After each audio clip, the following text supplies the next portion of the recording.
చాలా రోజులకి నేతి బీరకాయలు దొరికాయండి. వీటిని పచ్చడి చేసుకుంటూ యూట్యూబ్ జర్నీ గురించి మాట్లాడుకుందాము. వాళ్ళు వీళ్ళు ఏమనుకుంటారో అని మొదటి ఛానల్‌లో వీడియోస్ పెట్టడానికి కొద్దిగా ఆలోచించేదాన్నని చెప్పాను కదండీ! ఇక ఈ ఛానల్ విషయానికొస్తే మనం మంచి కంటెంట్ పెడుతున్నప్పుడు ఎవరికీ భయపడాల్సిన అవసరం లేదు. ఎవరేమనుకున్నా మనం చేసే పని మనం చేసుకుంటూ వెళ్ళామనుకోండి, దేవుడి సపోర్ట్ అయితే మనకు ఖచ్చితంగా ఉంటుంది. అనుకున్నట్టుగానే నాకు 4 నెలల్లోనే మానిటైజేషన్‌కి ఒక వీడియో అయితే వైరల్ అయిందండి. దానివల్ల నాకు వాచ్ అవర్స్ అయితే వచ్చాయి. దేవుడి సపోర్ట్‌తో పాటు మీ అందరి సపోర్ట్ కూడా ఉండడం వల్లే ఇదంతా సాధ్యమైంది నాకు.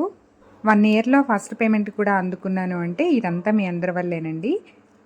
ఛానల్‌లో ఒక వీడియో పెట్టాలి అంటే చాలా ఆలోచించాల్సి ఉంటుంది. అసలు ఈ వీడియో పెట్టొచ్చా లేదా అన్నట్టు చాలా జాగ్రత్తగా వీడియో తీసి అన్నీ చేసుకుని పోస్ట్ చేయాల్సి ఉంటుంది.